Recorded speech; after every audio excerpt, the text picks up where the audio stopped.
महाराज जी, ये प्रश्न हम इसलिए पूछ रहे हैं कि आजकल युवा वर्ग बहुत इससे ग्रसित हो रहा है। महाराज जी, आपस में प्रेम संबंध हो जाता है ब्याह से पहले ही। फिर क्या होता है, कुछ समय बाद एक दूसरे की कमियां पता लगती हैं या जैसा भी होता है, तो उसके बाद महाराज जी एक पक्ष दूसरे को छोड़ देता है, बट एक की आसक्ति बहुत घनीभूत हो गई होती है। तो फिर महाराज जी उससे निकल पाना, एक दूसरे के प्रेम से एक तो निकल गया, एक वो पूरा जीवन महाराज जी ना इधर का रहता ना उधर देखो, का। तस्मा शास्त्रम प्रमाणम ते कार्य व्यवस्थित समाज में इसीलिए धर्म गुरु होते हैं और धर्म शास्त्र होते हैं कि हमको कैसे चलना है उसका हमें ज्ञान होना चाहिए।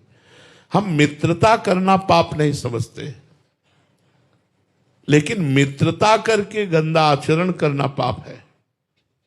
हम कह रहे हैं आप मित्र बन जाओ और फिर अपने माता पिता से मिलो और दोनों के आशीर्वाद लो और पाणी ग्रहण संस्कार कर लो, ब्याह कर लो, आजीवन साथ रहो।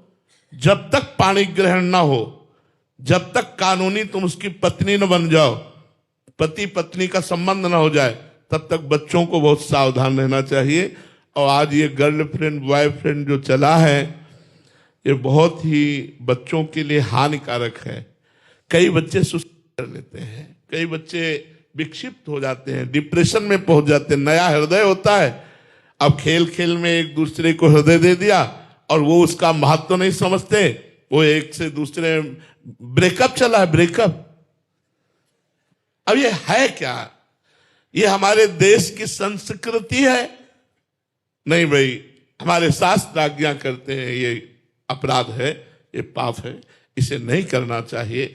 अगर चूक हो गई तो फिर पूरा जीवन बर्बाद हो जाता है, बच्चे डिस्टर्ब हो जाते हैं। ये ठीक नहीं है। दोस्ती करो, दोस्ती का मना नहीं है, लेकिन आजीवन की दोस्ती करो। किसी को भी अगर प्यार से स्वीकार करो तो आजीवन निर्वाह की सोचो। ये नहीं आज इसको कल उसको, ऐसे करने से तो आप लोगों का चरित्रहीन हो जाओगा। देखो, एक अंग्रेजी में हमको सूत्र मिला था, उसका हिंदी में अर्थ था पैसा गया कुछ नहीं गया। Money is loss, nothing is loss. स्वास्थ्य गया तो कुछ गया। Health is loss, something is loss. और अगर चरित्र गया तो सब कुछ गया। Character is loss, everything is loss. आज उल्टा है, उल्टा। ये जो दोस्ती है, हमें इससे कोई नफरत नहीं है, इससे कोई हमें गिला